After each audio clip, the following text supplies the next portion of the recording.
నమస్తే.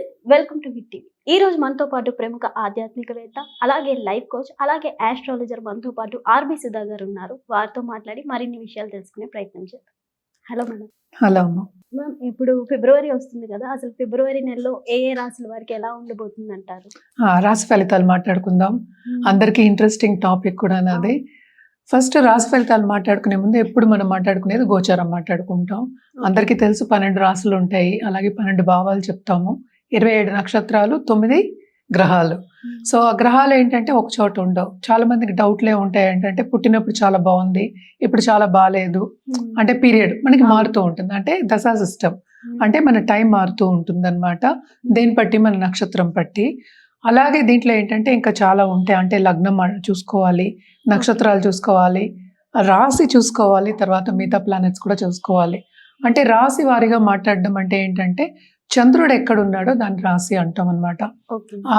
అంటే ఆ భావం కానీ, ఆ హౌస్ కానీ, అంటే హౌస్ అని చెప్తూ ఉంటాం. 12 రాశులు అంటాం. సో హౌస్ ని మనం ఏంటంటే రాశి అంటాం అనమాట. సో రాశి నుంచి ఏంటంటే 9 గ్రహాలు ఎలా ఉన్నాయో చూడటం అనేది జరుగుతుంది. అలాగే సూర్యుడి నుంచి కూడా మనం చూస్తాము. అలాగే లగ్నం నుంచి కూడా చూస్తాము. వీటిని సుదర్శన చక్రం అని చెప్తూ ఉంటాం. దాంతో పాటు ఏంటంటే మనకి వింశోత్తరి దశా సిస్టమ్ పీరియడ్ ఎలా ఉంది అవి కూడా చూస్తూ ఉంటాం అనమాట. ఇవన్నీ చూసుకుంటేనే మనకు కరెక్ట్ గా ఒక ప్రెడిక్షన్స్ అనేది ఇవ్వగలం. ఇదంతా ఎందుకు చెప్తున్నాను అంటే ఇప్పుడు రాశి వారిగా మనం మాట్లాడుకోవాలి. ఎందుకంటే మనకి జాతకం ఒక్కొక్కరిది డిఫరెంట్గా ఉంటుంది. అంటే ఒక రోజులోనే చాలా తేడాలు వచ్చేస్తూ ఉంటాయి. ఎందుకంటే లగ్నం మారుతూనే ఉంటుంది అనమాట. అంటే సూర్యోదయం బట్టి మనకి వస్తూ ఉంటాయి లగ్నాలు. సో ఈ లగ్నం ఉదయించే సూర్యుడు అంటాం. దాన్ని బట్టే జాతకం ఒక్క రోజులోనే చాలా మారుతాయి. సో జనరల్గా మనం మాట్లాడుకోవడం అంటే రాశి వారిగానే మాట్లాడుకోగలం. రాశి ఫలితాలే మాట్లాడుకుంటాం అనమాట. ఎందుకంటే మనం లాస్ట్ టైం చేసింది కూడా మనం కొంతమంది ఏం పెట్టారంటే అవును నాకు ఇది అవ్వట్లేదు, ఇది అయింది. అంటే రాశి వారిగా మనం మాట్లాడుకునేది సింగిల్ పాయింట్. ఇవన్నీ చెప్పడం అందుకనమాట. సింగిల్ పాయింట్ లో మాట్లాడుకున్నప్పుడు అదేంటంటే ఇట్ ఈస్ నాట్ నీ జాతక ప్రెడిక్షన్ కాదు అది. It's not a personal prediction, it is a general prediction. So general predictions లో అంటే ఏంటంటే అన్ని కరెక్ట్ గా వస్తాయి, అన్ని కరెక్ట్ గా రాంగ్ అవుతాయి అని చెప్పడానికి ఉండదు అనమాట. అండ్ ఆల్సో రాశి వారిగా మాట్లాడుకున్నప్పుడు నేను చెప్పినట్టు ఒకే ఒక గ్రహం మనం చూస్తున్నాం, అంటే చంద్రుడు. ఏ రాశిలో ఉంటే రాశి అంటాం, అంటే ఏ హౌస్ లో ఉంటే దాన్ని రాశి అంటాం అనమాట. సో జనరల్ గా రాశి ఫలితాలు ఎప్పుడైనా మాట్లాడుకోవాలి అంటే గోచారం చూసుకుంటాం. గోచార రీత్యా ఈ నెల ఏమవుతుందో చూద్దాము. మనం ఎప్పుడు మాట్లాడుకునేది ఫస్ట్ శనిగ్రహం. శనిగ్రహం ప్రస్తుతం ఎక్కడున్నారంటే మీనరాశిలో ఉన్నారు. ఆయన కూడా ఏంటంటే డైరెక్ట్ మోషన్ లో ఉన్నారు. సో తప్పక ఇంకా మీనరాశిలోనే ఆయన ఈ నెల అంతా ఉంటారు. మనం మాట్లాడుకునేది ఫిబ్రవరి రాశి ఫలితాలు. నెక్స్ట్ మనం మాట్లాడుకునేది జూపిటర్ అంటే గురుగ్రహం. గురు ఏంటంటే రిట్రోగ్రేషన్ వక్రించి ఉన్నారు. ఆయనేమో మిథునంలో ఉన్నారనమాట. రాహు కేతువులు ఎక్కడ ఉన్నాయంటే మనకి కుంభంలో రాహు, అలాగే కేతు ఏమో మనకి సింహంలో ఉన్నారనమాట. ఇవి కూడా ఈ నెల అంతా ఇక్కడే ఉంటాయి. మనం ముందు కూడా మాట్లాడుకున్నాం, కూటమి జరుగుంది అంటే ఏంటి ధనుర్ రాశిలో. ఇప్పుడు అదే కూటమి మనకి మకరంలో జరిగింది. అంటే జనవరి మనకి తెలుసు మకరానికి మనకి సన్ వెళ్ళారు. అంటే మకర సంక్రాంతి కూడా మనం సెలబ్రేట్ చేసుకున్నాము. అలాగే ఏంటంటే ఇప్పుడు సన్ మనకి కుంభానికి 13th ఫిబ్రవరి వెళ్తున్నారు అనమాట. అలాగే కుజుడు మనకి 23rd ఫిబ్రవరికి వెళ్తున్నారు. ఎక్కడికి? మనకి కుంభానికి వెళ్తున్నారు. అలాగే మెర్కురీ అంటే బుధుడు 3rd ఫిబ్రవరికి కుంభానికి వెళ్తున్నారు. అలాగే శుక్రుడు 6th ఫిబ్రవరికి కుంభానికి వెళ్తున్నారు. సో కుంభంలో నేను చెప్పినట్టు మనకి మేజర్ గ్రహం అంటే రాహు గ్రహం ఉంది. అంటే మనం చూస్తున్నాం కూడా మనకి బయట చాలా ప్రపంచ యుద్ధాలు వస్తాయని, అన్ని రేట్లు ఎక్కువ అవడం కానీ, ఫారిన్ పాలసీస్ మారడం కానీ ఇవన్నీ కూడా జరుగుతున్నాయి. సో కొంతవరకు ఏంటంటే ఫారిన్ ట్రిప్స్ కానీ, ఫారిన్ లెట్స్ వెళ్ళాలి, అక్కడ సెటిల్ అవ్వాలి అనుకున్న వాళ్ళందరికీ కానీ, లేకపోతే అక్కడ ఉద్యోగం చేసిన వాళ్ళందరికీ కానీ, లేకపోతే బిజినెస్ చేసే వాళ్ళందరికీ కానీ మిశ్రమ ఫలితాలు, అలాగే గవర్నమెంట్ పాలసీస్ మీద ఆధారపడి ఉంటుందన్నమాట. సో కొంతవరకు కొన్ని రాశుల వారికి చాలా బాగుంది, కొన్ని రాశుల వారికి ఎప్పటిలాగే అంత బాగుండదు అని చెప్పడం జరుగుతోంది. అదొకటి కాకుండా అందరికీ ఏంటంటే శని వస్తే చాలా భయపడుతూ ఉంటారు. అంటే ఏళ్ళకి శని ఎవరెవరికి ఉందో అనేది ఫస్ట్ మాట్లాడుకుందాం. అంటే కుంభరాశి వాళ్ళకి లాస్ట్ ఘట్టం అంటే లాస్ట్ 2.5 ఏళ్ళు, అంటే 2.5 ఏళ్ళకి ఒకసారి మనకి శని మారుతూ ఉంటాడు. సో లాస్ట్ ఘట్టం ఇంకా 1 సంవత్సరంన్నర ఉందన్నమాట. అలాగే మీనానికి ఏంటంటే రెండో ఘట్టం, అలాగే మేషానికి మొదటి ఘట్టం. సో జనరల్గా మనం చూసాము అంటే ఇబ్బంది పడ్డం దేంట్లో ఫైనాన్షియల్ సిచ్యువేషన్స్లో ఈ 3 రాసే వాళ్ళు ఇబ్బంది పడే మనకి సూచనలు ఇక్కడ కనిపిస్తున్నాయి. జనరల్గా ఎప్పుడు మనం చెప్పే పరిహారాలు ఏంటంటే నవగ్రహాల చుట్టూ ప్రదక్షిణ చేయండి అని ఎప్పుడు చెప్తూనే ఉంటాను నేను. అది ఒక్కొక్క రాశి మాట్లాడినప్పుడు ఏమవుతుందంటే ఏ రోజు చేయాలి అనేది మనం చూడొచ్చు అనమాట. జనరల్గా ఏంటంటే నవగ్రహాల చుట్టూ తిరగడం అంటే ప్రదక్షిణ చేయడం, అలాగే నవగ్రహ స్తోత్రాలు చదువుకోవడం, నవగ్రహ హోమాల్లో పాల్గొవడం చాలా మంచిది. అదొకటి కాకుండా ఈ మధ్యన చాలా మటుకు ఏంటంటే దేవి పూజలు చేయడం అనేది జరుగుతోంది.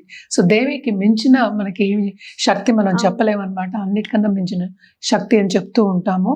సో దేవి పూజలు చేసిన వాళ్ళు ప్లీజ్ కంటిన్యూ చేయండి. And it is very good ఈ మంత్ చేయడం కూడా.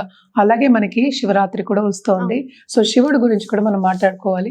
సో ద్వాదశ జ్యోతిర్లింగాలను వెళ్ళి దర్శించుకోవడం కానీ, అలాగే ఆధ్యాత్మికంగా గడపడం కానీ ఈ నెల చాలా మంచిది.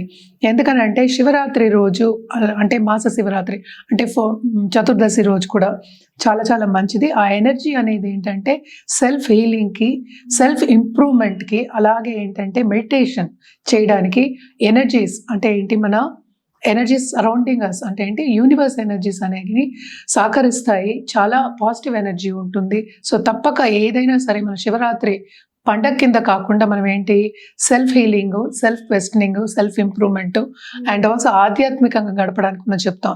అంటే ఏంటి పేషెన్స్గా ఉండడం, అలాగే సాలిట్యూడ్ సైలెంట్గా ఉండడం, సైలెన్స్లోనే మనం ఏంటి ధ్యానం చేసుకోవడం, ఇవన్నీ చెప్తూ ఉంటాం.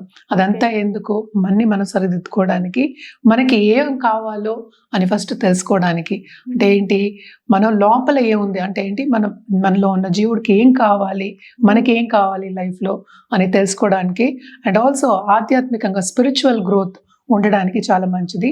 అదే ఈ రోజు కూడా ఏంటంటే ఉపదేశం తీసుకోవడం అనేది కూడా చాలా మంచిదన్నమాట. సో తప్పక ఉపదేశం తీసుకోండి.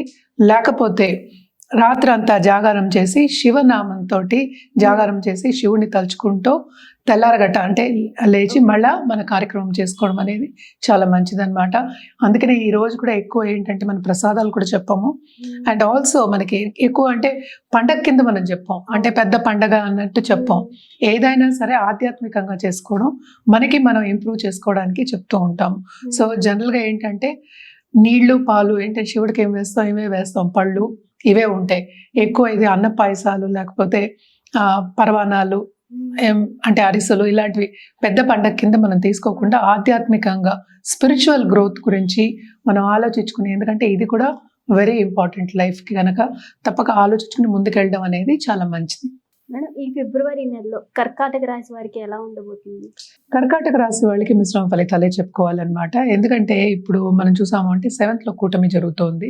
సో ఫస్ట్ వీక్ వరకు కూటమి జరుగుతోంది. అంటే ఏంటి ఈ రాశికి బెస్ట్ బెనిఫిట్ అంటే అన్ని గ్రహాల కన్నా మంచి చేసే గ్రహం మనకి కుజగ్రహం.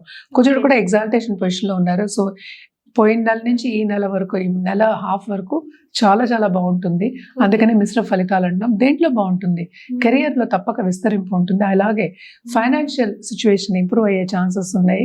అలాగే కొత్తగా పెళ్లి కావాలి అనుకున్న వాళ్ళందరికీ మంచి సంబంధాలు వచ్చే ఛాన్సెస్ కూడా మనం చూసుంటాము.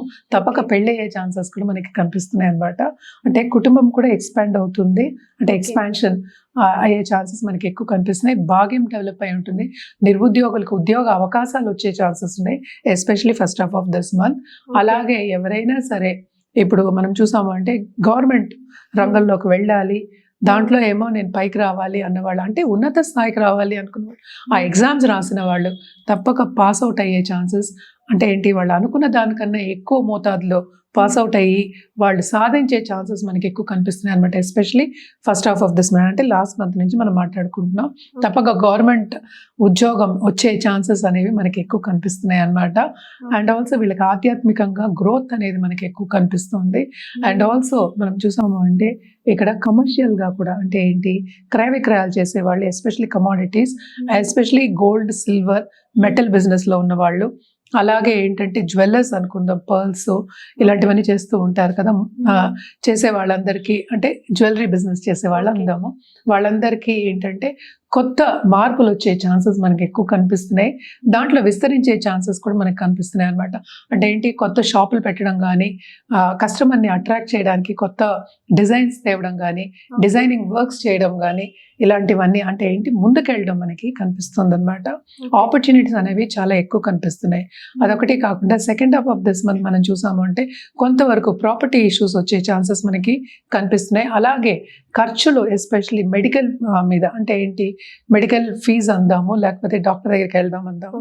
సో మెడికల్గా ఖర్చు పెట్టడం అనేది మనకి ఎక్కువ కనిపిస్తుంది. అండ్ ఆల్సో ఏంటంటే స్టూడెంట్స్ కూడా తప్పక ఏంటంటే second half of this month ఎక్కువ అంత అనుకూల పరిస్థితి లేదు కనుక ఎక్కువ చదువుకున్నప్పటికీ వాళ్ళు అనుకున్న రిజల్ట్ అనేది మనకి కనిపించదు. సో తప్పక వీళ్ళు పరిహారాలు చేయవలసిందే.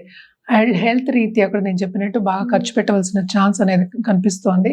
ఎస్పెషల్లీ ఇంట్లో ఉన్న పెద్దలకు కానీ పిల్లలకు కానీ కొంతవరకు నలతలు వచ్చే ఛాన్సెస్, అలాగే ఏంటంటే డాక్టర్ దగ్గరికి వెళ్ళి ఎక్కువ ఖర్చు పెట్టడం కానీ, మందులకు ఎక్కువ ఖర్చు పెట్టడం కానీ, లేకపోతే వేరే టెస్ట్లకు ఎక్కువ ఖర్చు పెట్టడం కానీ కనిపిస్తోంది అనమాట. అంటే కొంచెం డిస్టర్బెన్స్ అనేది మనకి మెడికల్గా కనిపిస్తోంది ఎక్కువ. అండ్ ఆల్సో కొత్తగా పెళ్ళైన వాళ్ళకి దాంపత్య జీవితంలో కొంతవరకు అనుకూల పరిస్థితి మనకి కనిపిస్తోంది అనమాట. తప్పక ఇంట్లో శుభకార్యాలు అయ్యే ఛాన్సెస్ మనకి ఎక్కువ కనిపిస్తున్నాయి. అండ్ సడన్గా వీళ్ళకి డబ్బు వచ్చే సూచనలు, ఎస్పెషలీ స్టాక్ ట్రేడింగ్ కానీ, లేకపోతే మనకి ఇప్పుడు మెటల్స్లో ట్రేడ్ చేసే వాళ్ళకి కానీ, ఎనీ ట్రేడింగ్ చేసే వాళ్ళకి సడన్గా డబ్బు వచ్చే సూచనలు మనకి కనిపిస్తున్నాయి అన్నమాట. సో వీళ్ళు తప్పక ఏంటంటే పరిహారాలు చేయవలసిందే. ఎందుకంటే మూమెంట్ అనేది ఏంటంటే అన్ని ప్లానెట్స్ మనకి ఈ నెలలోనే మనకి 8వ ఇంట్లోకి మూవ్ అవుతున్నాయి. సో తప్పక ఏంటంటే వీళ్ళకి అటు పార్ట్నర్, బిజినెస్ పార్ట్నర్ కానీ, లేకపోతే మనం చూసాము అంటే లైఫ్ పార్ట్నర్ కానీ కొంతవరకు ప్రాబ్లమ్స్ వచ్చే ఛాన్సెస్, కుటుంబంలో ప్రాబ్లమ్స్ వచ్చే ఛాన్సెస్ మనకి కనిపిస్తున్నాయి కనుక, అలాగే ఫైనాన్షియల్ సిచ్యువేషన్లో కొంతవరకు మార్పు అంటే దిగజారే ఛాన్సెస్, అంటే సెకండ్ లార్డ్ సన్ అయ్యారు, ఆయన 8th హౌస్కి వెళ్తున్నారు. సో ప్రాపర్టీ ఇష్యూస్ కానీ, లేకపోతే వేరే ఇష్యూస్ రావడం కానీ, లేకపోతే అట్లా లాభాలు రాకపోవడం కానీ, అలాగే ఏంటంటే అప్పులు ఎక్కువ అవడం కానీ, అప్పులు తీసుకోవాల్సిన ఛాన్స్ రావడం కానీ, ఇవన్నీ second half of this month మనకు కనిపిస్తున్నాయి కనుక తప్పక పరిహారాలు చేయడం అనేది మంచిది. అంటే ఇప్పుడు వీళ్ళు పరిహారాలు చేస్తే బెటర్ అంటున్నారు కాబట్టి, ఈ కర్కాటక రాశి వారు ఎలాంటి పరిహారాలు చేస్తే బాగుంటుంది అంటారు? తప్పక ఫస్ట్ ఏంటంటే శివాలయం దర్శించుకోవడం, ఎందుకంటే రుద్రాభిషేకం చేయించుకోండి ఎవ్రీ సోమవారం.